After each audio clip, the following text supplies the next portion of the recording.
అందరికి నమస్కారం అండి. ప్రతి రైతు ఫోన్ చేసి సార్ మేము అమ్మోనియా వాడాము, దాని నుంచి మనం ఎలా బయటపడాలని చెప్పి వాళ్ళు అడుగుతున్నారు. ప్లీజ్ అండి, అమ్మోనియా వాడకూడదండి. అమ్మోనియా ఎప్పుడు వాడాలో అది కొంచెం తెలుసుకోండి దయచేసి. ఎందుకంటే అమ్మోనియా వాడడం వల్ల మనకి చాలా వరకు నష్టం వస్తుంది. సో అది అమ్మోనియా ఎప్పుడు వాడాలో మీకు ఒక లాంగ్ వీడియోలో చెప్పడం జరుగుతుంది కంపల్సరీ. అది రేపు కూడా మీకు చెప్తాను. మీరు కంపల్సరీ మన వీడియో ఫాలో అవ్వండి. ఎందుకంటే అమ్మోనియా ఇప్పటికైనా సరే వాడుంటే ఆపేయండి. చాలామంది రైతులు క్రాప్ రావట్లే అని చూసుకుంటారు, కానీ అది అమ్మోనియా వాడామేమో క్రాప్ రావట్లేదని చెప్పి వాళ్ళు చెప్పడం లేదు ఫోన్లో. నేను అడిగిన తర్వాత వాళ్ళు చెప్తున్నారు. సో అది చాలా వరకు తప్పండి. మీకు ఎవరైనా సరే సజెషన్ ఇస్తుంటే పక్కన రైతులు వాళ్ళ గురించి ఆపేయండి ఫస్ట్. ఎందుకంటే మీ పంట ఎవరో చెప్పడం వల్ల మీరు మోసపోతూ ఉంటారు, ప్రతిసారి మోసపోతూ ఉంటారు. కాబట్టి ఎప్పుడైనా సరే ఒకటి గుర్తుంచుకోండి, తెలిసినా వాడుకోండి, తెలియకపోతే తెలుసుకుని వాడండి. అంతేగాని ఎవరో చెప్పారు పక్కన వాళ్ళని చెప్పేసి మీరు అడ్డాలు వాడితే పంట మొత్తం క్రాప్ పైకి రావడం జరుగుతుంది కాబట్టి చెప్తున్నాను.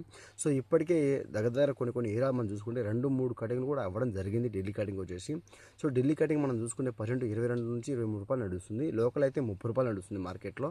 సో ఇంకా మీకు ఏమైనా సరే డౌట్ ఇన్ఫర్మేషన్ ఉంటే కామెంట్ చేయండి ఫ్రెండ్స్, లేకుంటే ఫోన్ కూడా చేయొచ్చు. Bye friends.